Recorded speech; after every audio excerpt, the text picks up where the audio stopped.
Bonjour à toi et bienvenue pour cette météo énergétique. Alors, qu'est-ce qu'on peut dire sur la période actuelle? On vit beaucoup de choses. Évidemment, on va parler de l'activité du soleil avec ces aurores boréales qui sont absolument incroyables et avec l'astre solaire qui travaille énormément et qui pousse. Alors, c'est super intéressant en fait de constater qu'il y a vraiment donc des études qui sont faites au niveau du soleil et de son fonctionnement. Et il y a des pics d'activité au niveau du soleil qui sont à peu près tous les 11 ans. Je vous laisserai aller regarder toutes les études qui ont été faites là-dessus et sur l'observation. Donc en fait, bien sûr, ça nous paraît sans précédent d'avoir une activité solaire aussi impressionnante. Et d'ailleurs, on dit que dans les flashs solaires et les tempêtes solaires que nous avons eues les quelques jours précédents, ça n'avait pas été le cas depuis une vingtaine d'années avec des pics aussi élevés. Mais si on va se pencher un petit peu sur les études de tout un siècle, en fait, on va se rendre compte qu'il y a un cycle. Il y a vraiment un cycle qui est approximativement tous les 11 ans. Et ce qui est merveilleux, c'est de comprendre que cette vibration du chiffre 11, le 11 représente l'élévation. Le 11 représente l'ascension spirituelle et c'est le premier maître nombre.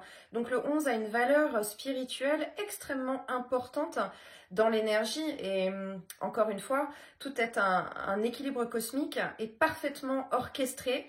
Donc ça accentue et ça va avec cette période d'ascension. À noter aussi que nous venons de vivre l'ascension dans l'énergie la semaine dernière et les quelques jours après, nous avons cette tempête solaire avec cette activité solaire incroyable. Voilà, on peut reprendre encore une fois les différentes informations, observer tout ça et voir à quel point tout est tellement incroyablement orchestré dans chaque chose. Ça, c'est pour la partie évidemment positive des informations.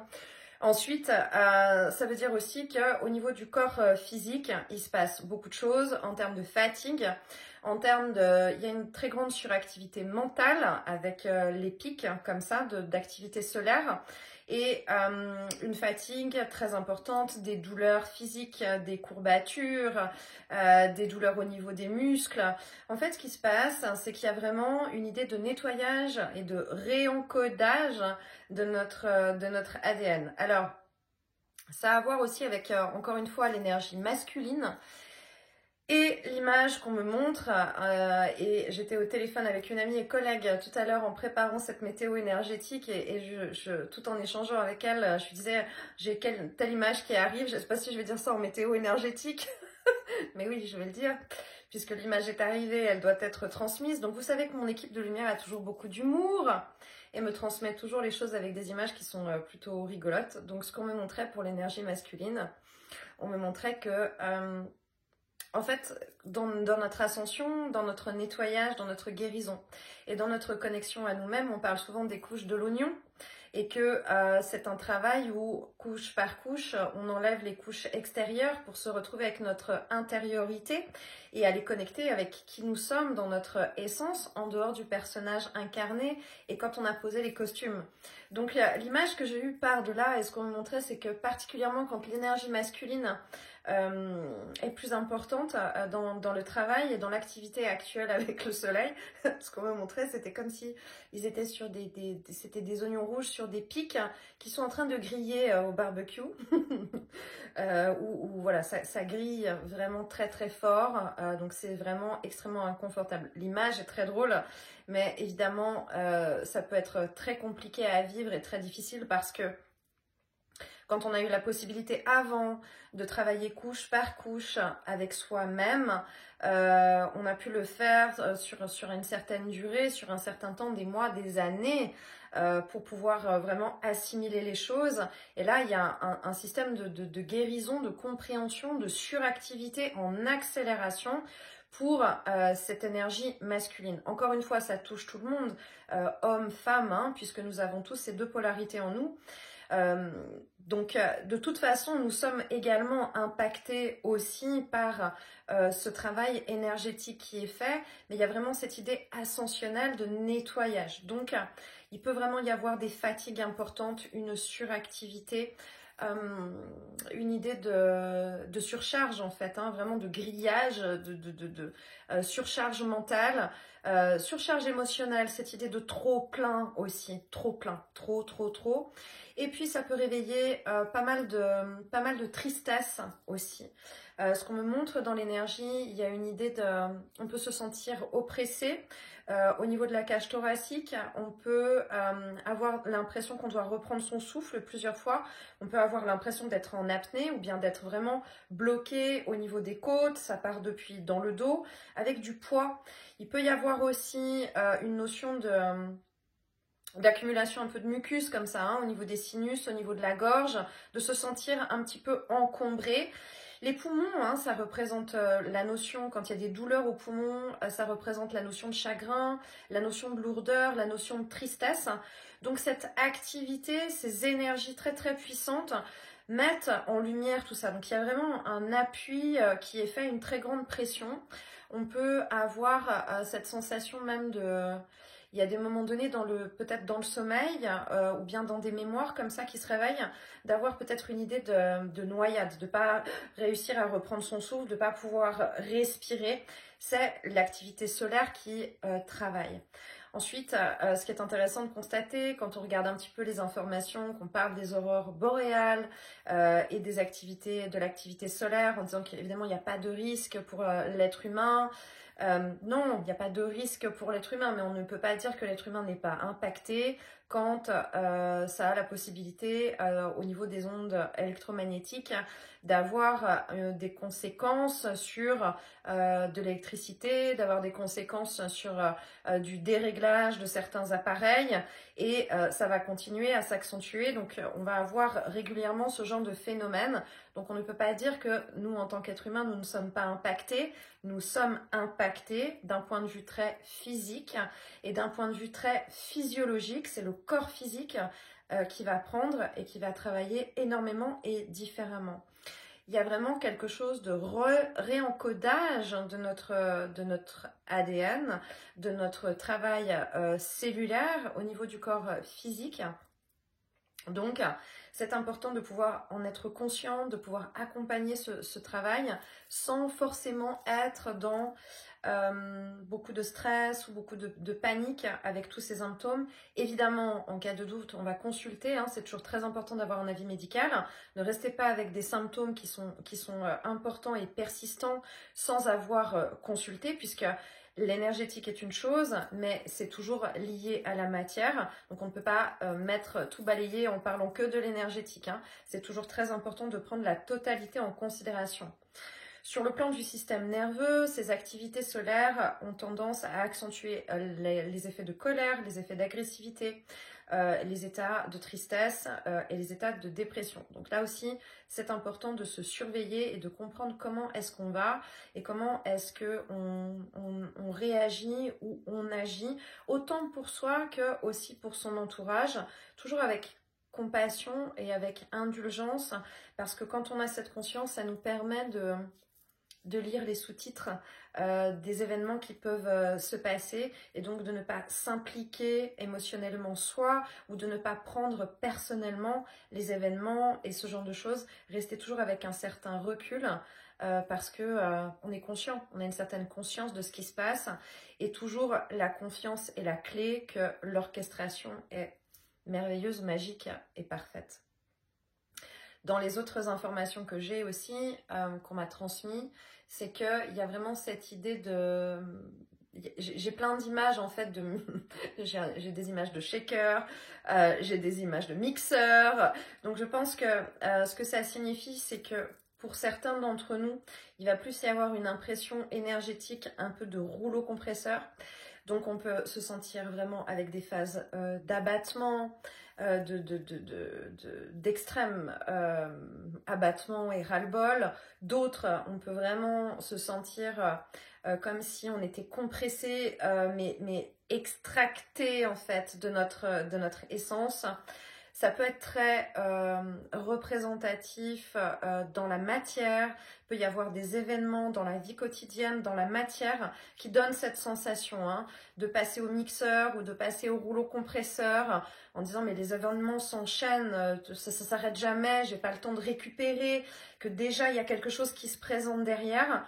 Donc ça peut être très énergétique, ça peut être très dans le monde subtil, mais ça peut aussi être très représenté dans la vie quotidienne avec ça ne s'arrête pas, ça ne s'arrête pas. D'où cette idée aussi de surcharge, hein, vraiment de surcharge, de trop plein, de trop plein, de trop plein. Il y a un moment donné, cela va être fait aussi, encore une fois, en rapport avec la transmission de la semaine dernière, pour dire stop. Pour dire stop, pour faire le tri, pour comprendre ce qu'il y a qui ne fonctionne pas. Puisque l'accalmie ne va pas arriver de l'extérieur. Ça, c'est une évidence. L'accalmie n'arrivera pas de l'extérieur. Il y a vraiment cette idée de trouver les solutions en soi, dans ce qu'on vit et dans aménager les choses pour soi-même et essayer d'avoir du confort dans l'inconfort. Finalement, c'est ce qu'on nous explique aussi dans toutes les disciplines, quand on fait des très grandes activités sportives, quand on fait du yoga, quand on fait tout plein de choses. Le but est de trouver du confort dans l'inconfort et c'est vraiment ce qu'on travaille aussi là d'un point de vue énergétique. On peut toujours se rallier avec les plus hautes fréquences d'amour et de lumière, encore une fois en faisant intervenir les images qui font rire. Je pense que c'est pour ça que j'ai les oignons sur le barbecue. L'image est très drôle. Encore une fois, le vécu est difficile, mais l'image est plutôt rigolote. Ensuite, et ça fera l'objet d'une transmission. Je sais déjà que j'ai une transmission qui se prépare, qui est dans les starting blocks. Mais il y a autre chose dans ce phénomène énergétique que nous vivons. On peut vraiment vivre ce qu'on appelle des rêves lucides la nuit. On peut vraiment avoir un sommeil où là, il n'est pas du tout, en tout cas dans l'impression, récupérateur, où on est tout le temps en connexion, où on sait qu'on a des images, on sait qu'on rencontre des personnes, on sait qu'on parle, on sait qu'il se passe des choses dès qu'on ferme les yeux et que ça ne s'arrête pas. On peut tout à fait revenir en se disant, je sais pas ce qui s'est passé, mais je sais que j'étais très occupée pendant toute cette phase de sommeil, que ce soit la nuit ou bien que ce soit en sieste. Il y a plusieurs explications à ça. Il y a vraiment cette poussée d'impulsion, de vibration et d'élévation qui augmente en fait notre connexion. Donc le voile entre le monde subtil et le monde matérialisé est vraiment de plus en plus fin. Donc cette possibilité de connexion avec le monde subtil et avec toutes les présences est de plus en plus palpable et de plus en plus réelle. Il y a un moment donné où ces deux mondes, de toute façon, alors je ne sais pas quand, mais il y a un moment donné où vraiment ces deux mondes vont être complètement imbriqués l'un dans l'autre et ce sera totalement normal de comprendre et de vivre que nous vivons au quotidien avec des présences et que nous sommes en contact avec d'autres âmes et d'autres présences dans le monde subtil en permanence. Donc on est un peu dans un essai préparatoire de ces capacités naturelles que nous avons. Et il se passe donc beaucoup de choses dans le monde subtil. Maintenant, dans ce qu'il se passe, et c'est ce qui fera l'objet de cette transmission, nous sommes des êtres multidimensionnels et dans notre multidimensionnalité, nous sommes incarnés ici et maintenant dans ce personnage, mais nous sommes incarnés dans plein d'espaces et de dimensions différentes et notamment de vies parallèles et d'autres dimensions. Donc on peut aussi être de plus en plus connecté à cela et de plus en plus en conscience de cette connexion. Donc ce qui se passe la nuit, ce ne sont pas actuellement que des transmissions que nous faisons d'âme à âme, ce n'est pas que des rapports que notre âme fait sur la super vie incarnée que nous vivons ici. Ce n'est pas que de l'entraide ou du travail, c'est aussi vraiment cette conscience d'être connecté avec d'autres espaces. Donc dans l'incompréhension qu'on peut avoir dans les rêves ou dans les sensations qu'on peut avoir, ça peut tout à fait être quelque chose qui est en lien avec la vie d'à côté. C'est-à-dire revenir en se disant j'ai parlé à quelqu'un, je ne sais pas du tout qui c'était parce que ici je ne connais pas cette personne ou je ne sais pas quel était le sujet. Mais dans la vie d'à côté, cette personne ou cette situation est là. Donc peut-être qu'il y a un passage des fois désynchronisé. Peut-être qu'ici, on peut être en retard sur certaines choses ou en avance aussi sur certaines choses. On peut aussi, par rapport à ces vies parallèles, vivre des choses où on se dit mais j'ai déjà vécu ça ici, je comprends pas pourquoi j'ai rêvé de ça parce que ça c'était réglé, ou j'ai pas vu cette personne depuis tant d'années, je vois pas le truc. Et en fait, oui, c'est réglé ici, mais ça n'est pas réglé ou pas encore vécu de la même manière dans la vie d'à côté, dans l'expérience. Donc, ce qu'on me montre là dans l'énergie, pour comprendre ce que j'essaie d'expliquer par rapport à cette notion de vie parallèle, on me parle vraiment de cette multidimensionnalité dans l'image. Et j'adore parce que tout à l'heure, quand j'ai reçu cette image, j'ai dit, vous nous prenez vraiment pour des enfants. L'équipe de lumière, ce sont les parents et nous sommes vraiment les enfants où je reçois des images très... oui, pour nous expliquer les choses simplement, comme si nous étions des enfants dans notre conscience ici. Et ce qu'on me montre, on m'a montré un magnifique poulpe. Donc, la tête du poulpe m'expliquait qu'en fait, c'est notre partie divine, c'est notre partie dans le monde subtil, notre moi divin, notre double quantique. Voilà, encore une fois, chacun met les mots qui résonneront et qui lui paraîtront juste à ce moment-là. Et ensuite, à chaque bras de ce poulpe, nous avons le petit personnage incarné. Donc, chaque vie parallèle que nous vivons avec ce petit personnage incarné.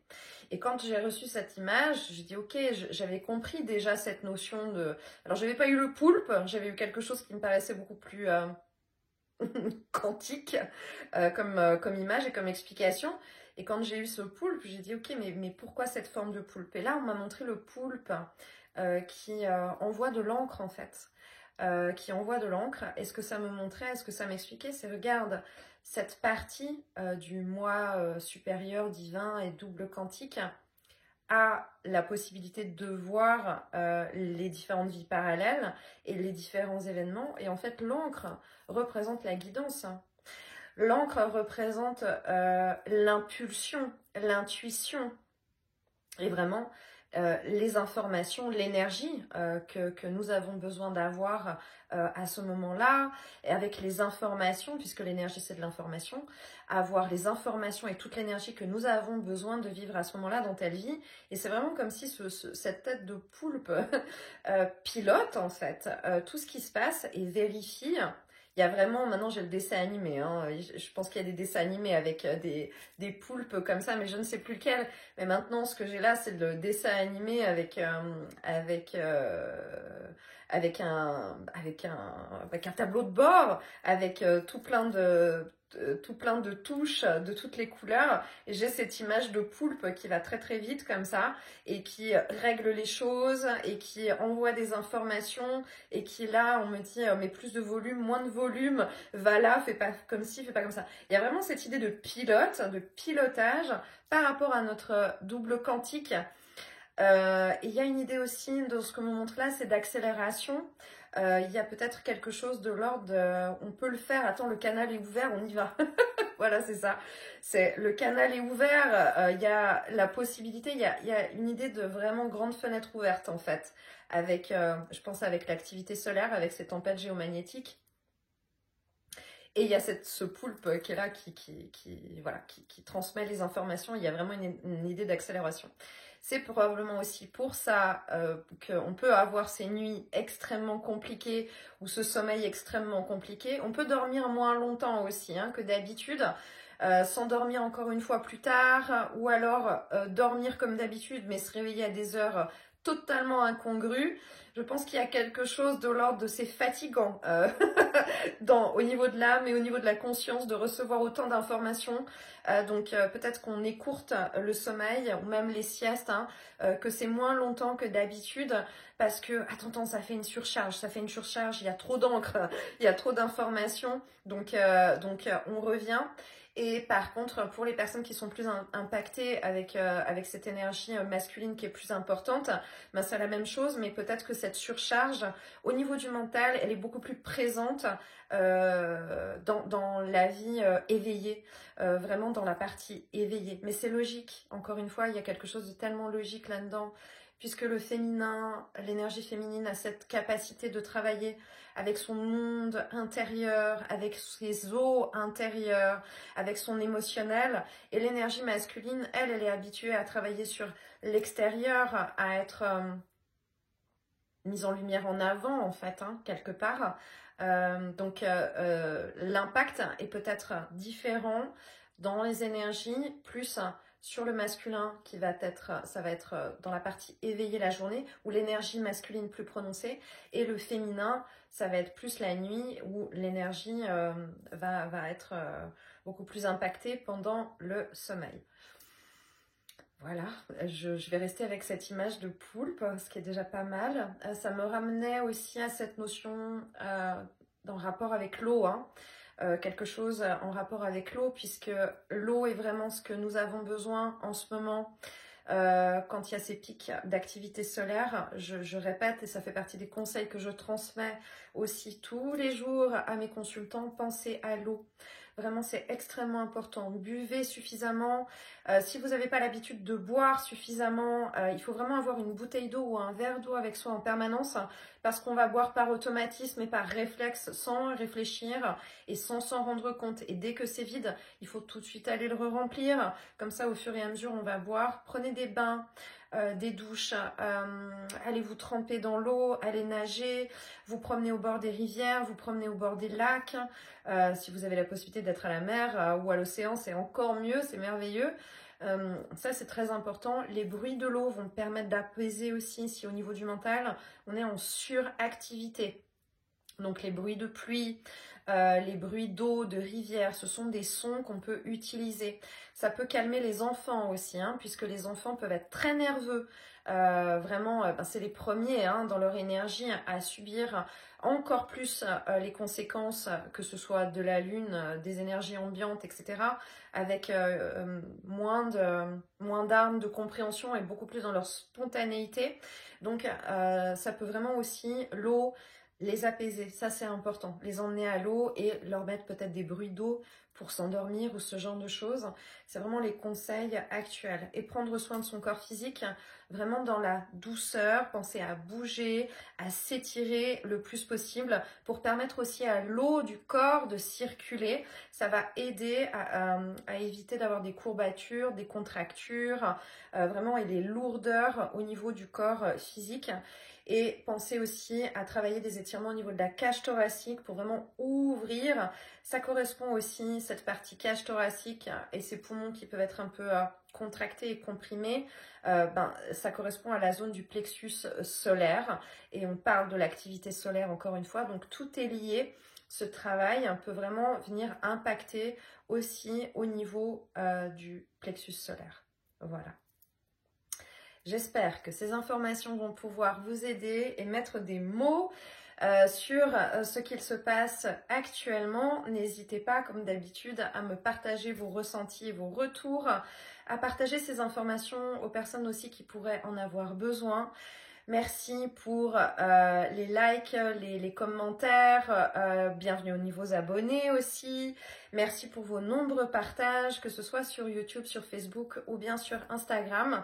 Et on avance toujours et je suis heureuse de pouvoir vous accompagner et vous m'accompagnez aussi au quotidien. Je suis vraiment honorée de tous nos échanges et nos partages. Merci infiniment aussi à tous mes consultants qui sont que des étoiles et des soleils incroyables, extraordinaires.